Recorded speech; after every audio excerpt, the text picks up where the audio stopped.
Hello, friends. This is Dr. Krup Pasavada, and our today's topic of discussion is medico-legal importance of age. As this is a very big topic, we will see this video in different phrases. ये जो है वो identification के under में आता है, तो अगर आपको आइडेंटिफिकेशन के और वीडियोस के बारे में इंफॉर्मेशन चाहिए, तो आप डिस्क्रिप्शन बॉक्स में जा सकते हैं. There you will get all the links. Age determination can be done through many means. तो यहाँ पे जो है वो डिटर्मिनेशन बहुत सारे मीन्स से हो सकता है.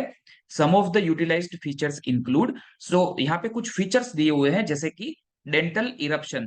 जो डेंटिशन होता है, डेंटल इरप्शन होता है, वो एक बहुत ही एक इंपॉर्टेंट मीन है. एपिफिजियल यूनियंस, ये जो सेपरेट एपिफीज होते हैं, उसको जो चाइल्ड से एडल्ट के जो टाइम पीरियड है उसके बीच में उसके जो यूनियन होते हैं, उसके आधार पे प्यूबिक सिम्फेशियल मॉर्फोलॉजी, जो प्यूबिक सिम्फेसिस होती है उसकी मॉर्फोलॉजी के आधार पे क्रेनियल स्यूचर क्लोजर्स, जो क्रेनियल स्यूचर्स होते हैं उसका जो क्लोजिंग होता है उसके ऊपर से मैंडिबुलर एंड सैक्रल चेंजेस. ये जो मैंडिबल और सैक्रम, ये जो जो दोनों बोन्स है उसके चेंजेस के आधार पे. और मिसेलेनियस में सेकेंडरी सेक्सुअल कैरेक्टर्स, जो कि दोनों मेल और फीमेल में डेवलप होते हैं, और एज रिलेटेड डिजेनरेटिव कंडीशंस. सो ये जो सभी चीजें हैं, ये सब मीन्स है, उसके आधार से एज डिटर्मिनेशन किया जाता है. So age has to be determined in. यहाँ पे जो एज है वो कहाँ कहाँ डिटर्मिनेशन एज का करना रहता है. So first one is in fetus, in children, adults, dead person, decomposed और म्यूटिलेटेड बॉडीज. कभी कभी हमको जो बॉडी हो डिकम्पोजिशन के बाद मिलता है, या तो फिर उसको उसका म्यूटिलेशन हुआ हुआ रहता है, उसको वो कुछ पार्ट में मिलता है.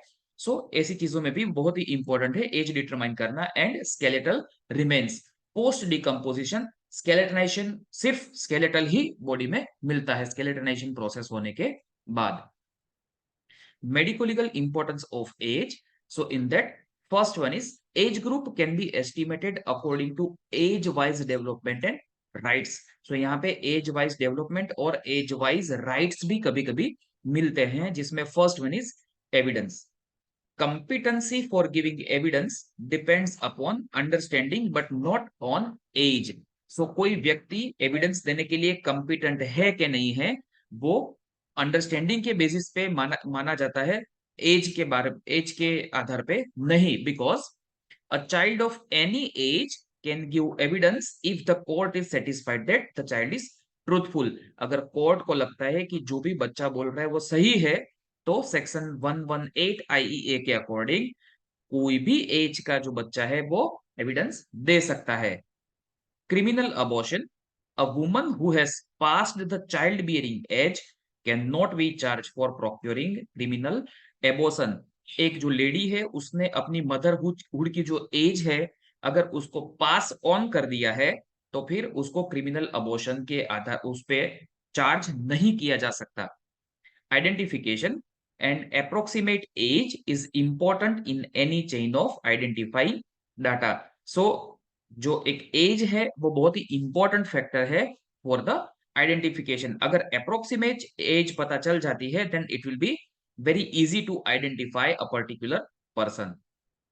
Importance and sterility. A boy is sterile through not important before puberty.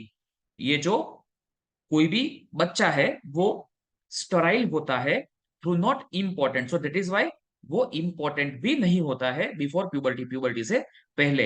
And woman becomes sterile after menopause. और मेनोपोज के बाद जो लेडी है, वुमन है, वो भी स्टराइल हो जाती है.